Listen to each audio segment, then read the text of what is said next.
Yo, what's going on, guys? It's me, Von Weep, here back with a brand new What If series. And this series being What If Subaru was a Shadow Dragon Slayer? A series that you guys had voted in on my community tab a couple days ago. And I promised we'd be getting 2 new parts coming out this week. This being part 1 and part 2 coming out a few hours from now.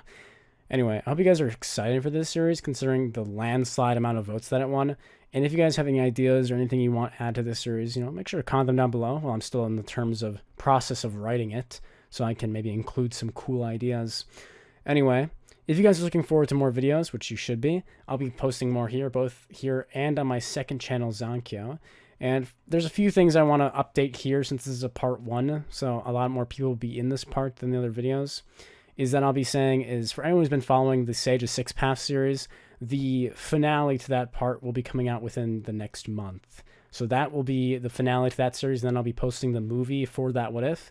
And then also, Warlock Naruto will be starting back up with its now, I believe, 3rd or 4th core. A core is 5 episodes per each section of the story. So we're on like part 10. So it's its 3rd core. Anyway, if you guys haven't, make sure to catch up on Warlock Naruto. It's easily one of my greatest series I've ever made. Now that I'm done advertising all my other series, get ready for some Shadow Dragon Subaru. So I'm going to get started here in the intro explaining how this is all happening, the basis for this What If, how everything's going to get started. Let's get right into it.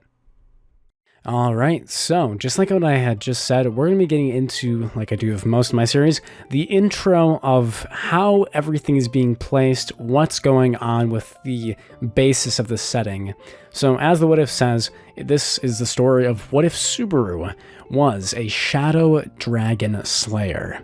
Now, Dragon Slayers, for those of you who aren't aware, are from the series called Fairytail. I highly recommend you go watch it, or at least some parts of it, or like some explanation videos, so you can understand exactly what's going on, what I'm saying, and how everything's relating. But going forward, I'll be assuming that everyone here knows about Fairytale magic and how it works versus ReZero, and I might explain a few things, but I digress. We're going to get started by explaining Subaru's connection and how he's become a Shadow Dragon Slayer. First off, the world of ReZero, might I clarify, not the fantasy world of ReZero. I mean the world where Subaru originally comes from, Earth. The Earth that we're more well aware of when Subaru walks out of that gas station, that like Lawson's food place, and he walks out and just gets teleported. That world, his original world, is where the story is going to begin. This world is actually the future of Fairytale. Hundreds of years after Natsu, Urza, Lucy, and Gray had ever been alive is when Subaru Natsuki would be born, in an eastern nation very similar to Japan. We have a short flashback to when the dragons had first left Natsu and the other Dragon Slayers' bodies. You see, after Acnologia was defeated and Zareth was vanquished as well, a majority of the dark forces within the world of Fairytale had disappeared. Of course, there were still a few minor threats, and here and there that would be handled within the 100-year quest, the continuation of Fairytale, but after that, the world began to shift into an era of peace, and magic became less used, as magic shifted more from battle to the focus on building of technology. The guilds would begin to break apart, Fairytale dying out and its descendants moving on. We now move 300 to 400 years in the future, where the descendant of Gajiel and Levi, which is Subaru's father's bloodline, would come into play. It has been hundreds of years since the dragons had left the original Dragon Slayers' bodies, and as their magic had disappeared, it had begun to reform. Skiadrum, that being Rogue's shadow dragon, being the very first dragon to revive. Skiadrum would open his eyes as he wakes up for the first time in hundreds of years, having his entire soul and mana now collected back together as he had now been revived. It was clear that Acnologia had been defeated and their faith in their Dragon Slayers had been true, but as he looked around, he could sense basically no one with any substantial magic. That is, except for one person. A young boy that he'd come to find being Subaru Natsuki. Of course, Skiadrum had looked for Igneal and the other dragons, but It appears that none of them had reformed as he had, having no idea if it would be another year or 10 before they would actually appear again. Skiadrum, noticing the only person in this world with any substantial amount of magic being Subaru, even his magic being dwindlesome compared to the power that their dragon slayers had once had. As Skiadrum was watching Subaru over a couple years, though other dragons had still yet to reform, Subaru would be about 7 or 8 years old. When Subaru would be coming home one day, Skiadrum watching over him as usual, just to entertain himself at this point really, Subaru would drop his backpack as the door in front of him would be held open. Someone had robbed his house. Subaru would run through the open door, calling out his mother and father's name. Mom, Dad, where are you? Subaru opening doors after the other. Mom, please, Dad, please. As he opens the door, the final door in his house, his own room, he would find them. Both of his parents laying on the ground motionless, just a pool of blood. Subaru would fall to his knees, his hands in the blood, as he'd be shaking, having no idea what to do. Suddenly, he'd turn around as he hears a rustling sound, as a blade's about to come towards Subaru's eye. Suddenly, a black shadow would appear, as the knife would be sent blasted away, as the robber would turn and run, screaming about what the hell that was. Subaru would be shattered.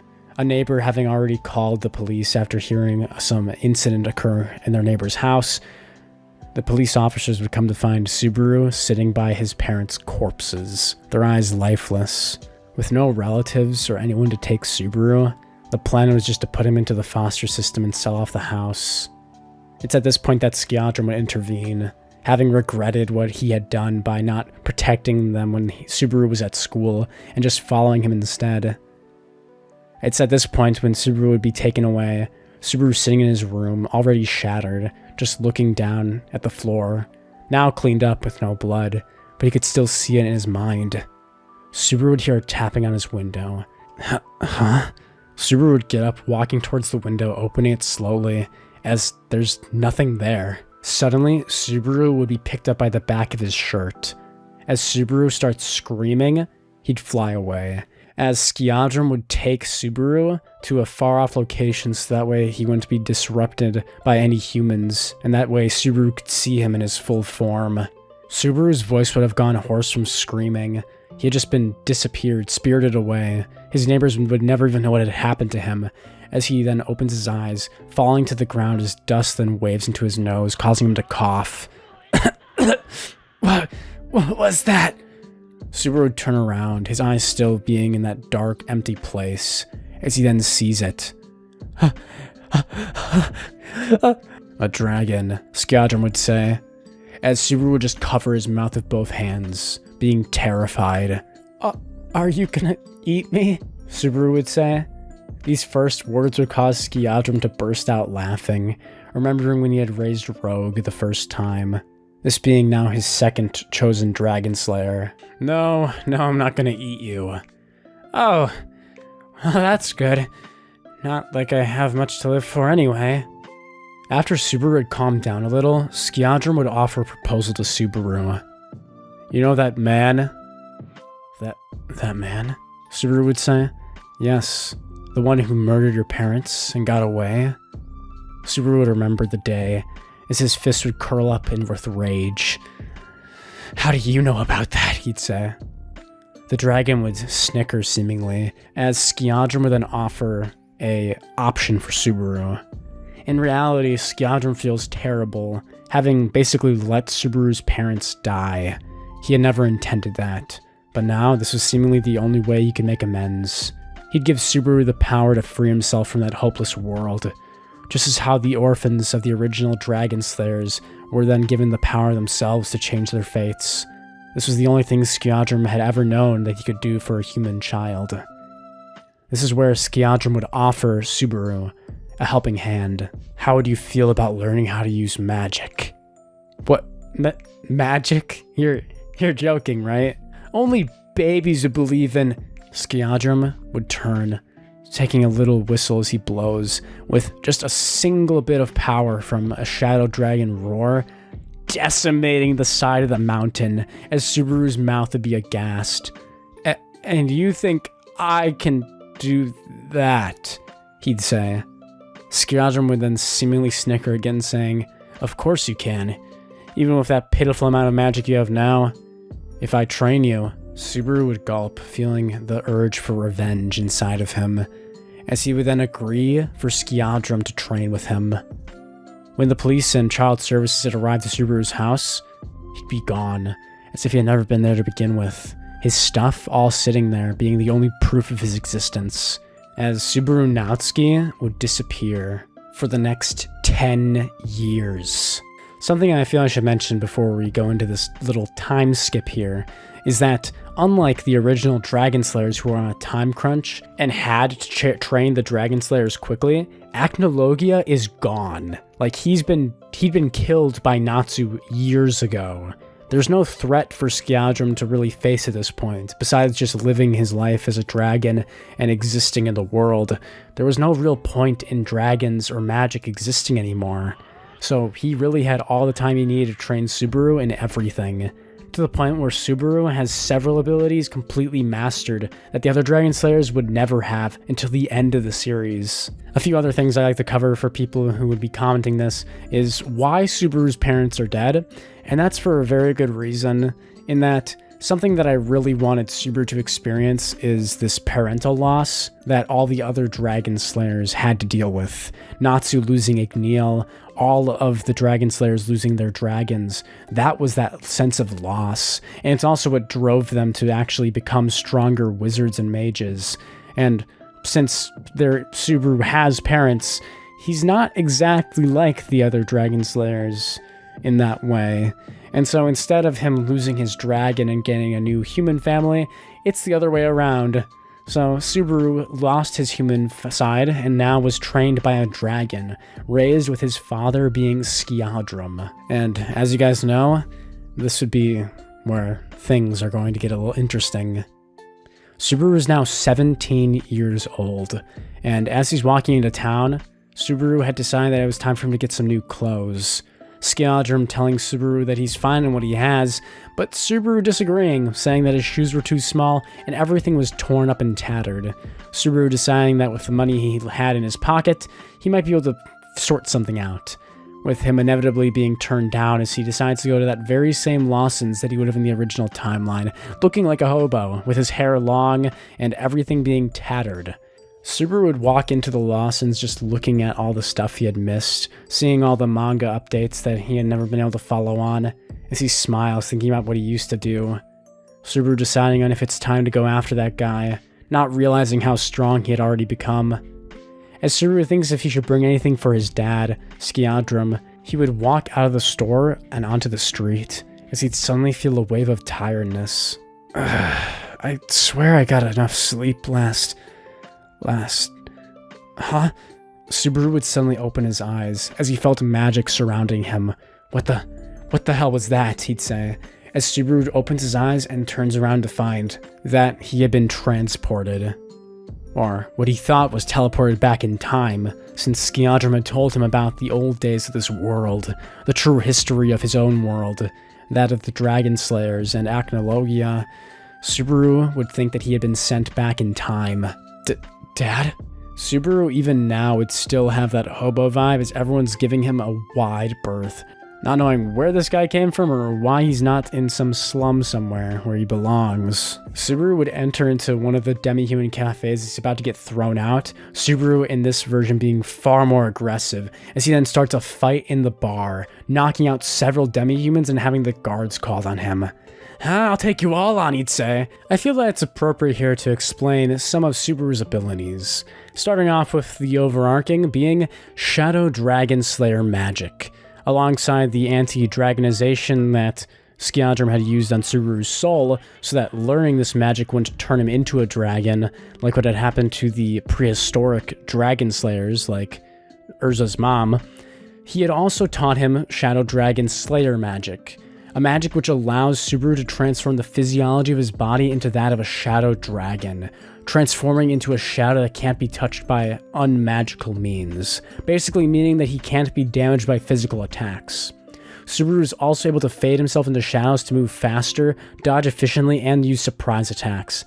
However, if Subaru's caught while he's tangible, or from another person who can use shadow magic, he's then vulnerable to those physical attacks. The shadows produced by Shadow Dragon Slayer magic are able to be utilized in several different ways, allowing for high levels of adaptability. For example, he can condense them, use them in freeform, mold them into the shapes of weapons, take on the properties of that chosen shape, along with the other basic types of abilities that all Dragon Slayers share. In this specific case where he's beating on these demi-humans, he would choose to use a Shadow Dragon Slash. Subaru would cover his arms in shadows as he punches them, hitting them with magic as they get sent sprawling, knocking them out as they begin to call the guards. "Oh, I better get out of here," he'd say, as Subaru would crash out the window, running off into an alleyway. Subaru sitting down those same stairs would then be now leaped upon by those 3 goons. "Hey there, buddy. You sure you don't got anything useful on ya? I mean, not that you would since you look poor as dirt." Subaru would sigh, looking up. "I don't have time to talk with you." Subaru would be about to fade out into the shadows, but one of them would grab his arm. Hey, it's not nice to talk to your new friends like that, is it there, huh? "I have no time for weaklings," Subaru would say. "I'm trying to find how to get out of here. It seems like I stepped on some sort of trap or something. Either that or someone drugged me. There's no way an eclipse gate still exists in that world, right? So this has to be the past. Or did something else happen?" Subaru would be thinking. "Anyway, I have to contact..." Before anything else could happen, this would be when Amelia would come calling out. "Hey, leave that poor boy alone," she'd say. "But I'm not poor, I just..." Amelia would come charging in a puck, as Subaru would realize that this is magic, this being the first time that he'd seen anyone besides Skiadrum or himself even use magic. Is that magic?" he'd be saying. As Subaru would stand up, Amelia would tell him to get down, using ice, well, fire magic in ReZero, but the opposite to make ice. Through Puck, she would attack the 3 bandits, hitting them and causing them to be crying on their knees, begging for mercy. Amelia would ask if they had seen anyone who had come by carrying her insignia, showing the size of it, as they had promised that they hadn't seen it. Subaru would raise his hand saying he'd seen it, as just before those guys had shown up, this little girl with a red scarf had been carrying something like that. She had jumped over this wall right here. Really? Thanks," Amelia would say, as she starts charging past them, about to climb over the wall. Before she can get out, Subaru would grab her leg, saying, Subaru would say, "Not so fast, I actually have a few questions for you." Puck would turn back with demon laser eyes at Subaru, saying he should better let go of his daughter, as Subaru would be reminded of Skiadrum. Subaru would smirk, saying, "The cat's her dad? Well, if you knew my dad, he's a threat." Before Subaru could finish anything, Amelia would kick Subaru in the face, saying she would usually offer some help, but she's really busy and also doesn't have any money on her. Sorry. Subaru would take emotional damage, saying, I'm not poor, okay? And she's gone. Suddenly, Subaru would use his Shadow Dragon Slayer magic, as he fades into the shadows and starts moving after Amelia, catching up to her in a matter of seconds as she turns the corner and sees Subaru standing leaning against the wall. Puck would smirk, saying, "This guy's not anything ordinary, is he?" As Subaru would smile, saying, "Nope, I'm Subaru Natsuki. Nice to meet you, and I have a few questions." Amelia would be a bit irked by this and annoyed, and she then asks Subaru what he could possibly want to know, as Subaru would offer Amelia an exchange.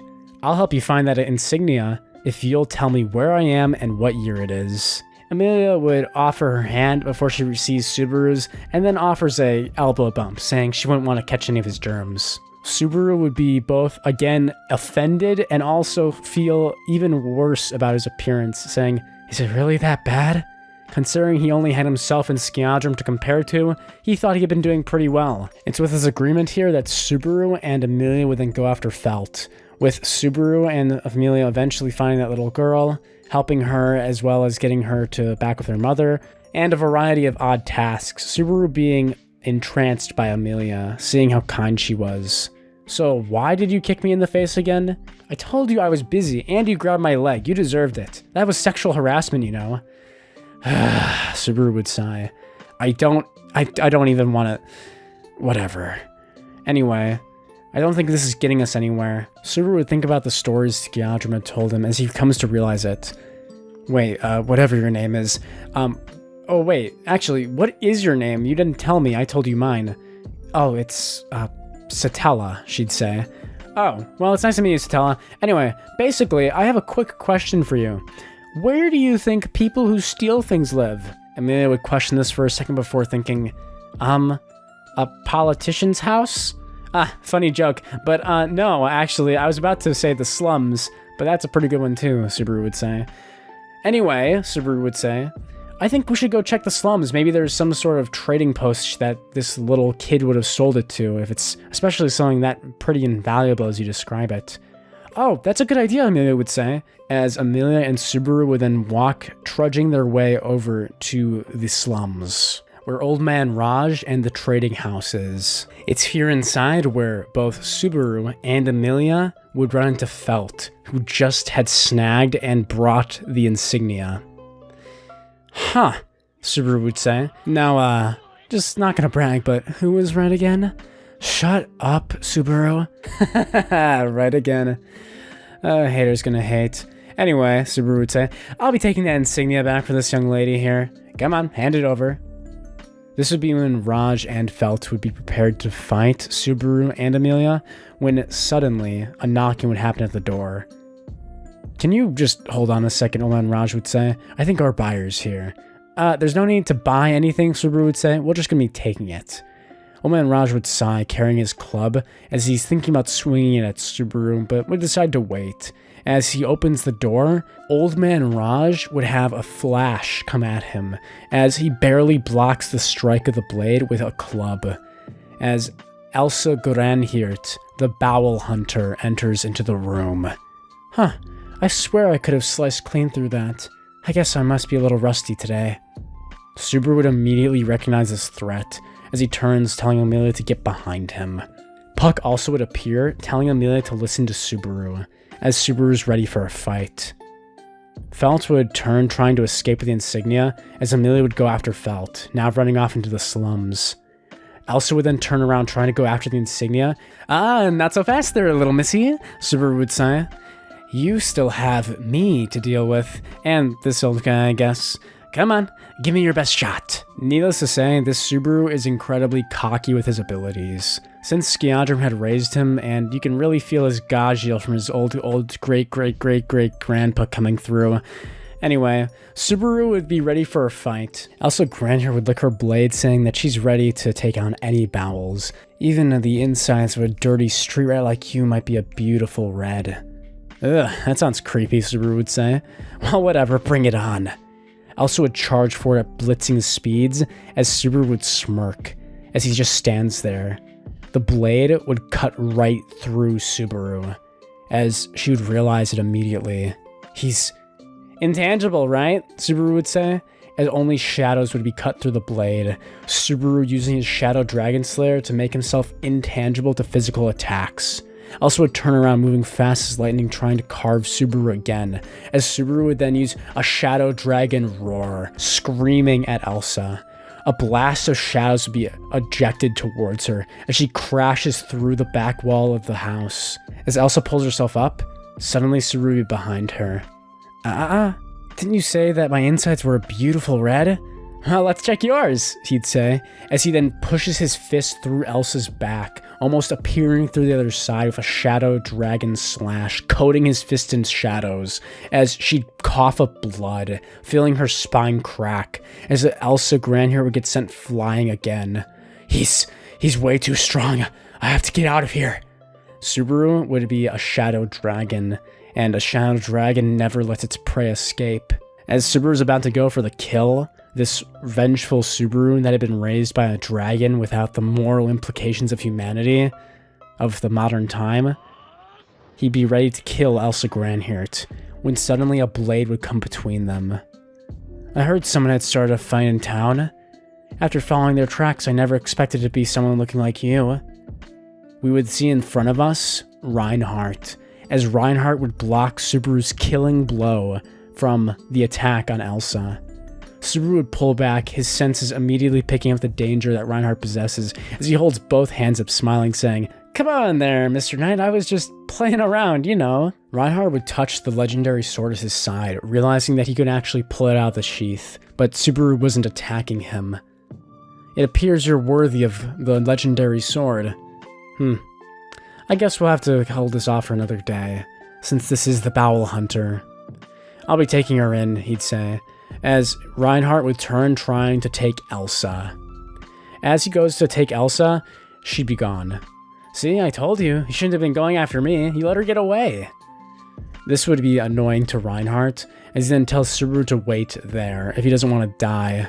Subaru would smirk, realizing Reinhardt's strength and knowing that he probably can't win this. It's at this point when Amelia would come back carrying Felt and her insignia, Felt punching and kicking all the way, as she would then toss Felt to Reinhardt, saying he can take this criminal in as well, who'd stolen her stuff. Reinhardt, realizing after seeing Felt had been holding the insignia, and just as he had saw in the original timeline, would take Felt in and say goodbye to Subaru, turning and telling Subaru it would do well for him to change his appearance, as he then disappears. "Huh. He was pretty pissed at you. You know, that's the strongest knight in the order, right? He's the strongest knight of all Lagunica. What did you do to him?" Amelia not having seen how strong Subaru was. "Oh, and also you let that killer get away, right? Thanks. Thanks for that," Amelia would say. Hey. Now, I almost had it. And also, I got your insignia back for you, didn't I?" Amelia would sigh, saying fine, as she offers Subaru to come back with her to Roswell's estate to get himself cleaned up, and also to give him the information that she had promised him. Subaru would smirk, as both he and Amelia would start heading off towards Roswell's estate. And with that, that's a wrap on part 1 for What If Subaru was a Shadow Dragon Slayer. How are you guys liking the new series? I'm really trying to make this Subaru feel fun, but also different, so we're going to see how his characterization takes. And also I have some more fun stuff going on with Satella and the Return by Death that'll be happening later, as well as just the dragons and magic in general. So I'm really excited where the series is heading. I hope you guys enjoyed, and I'll see you guys in part 2, which will be coming out Monday.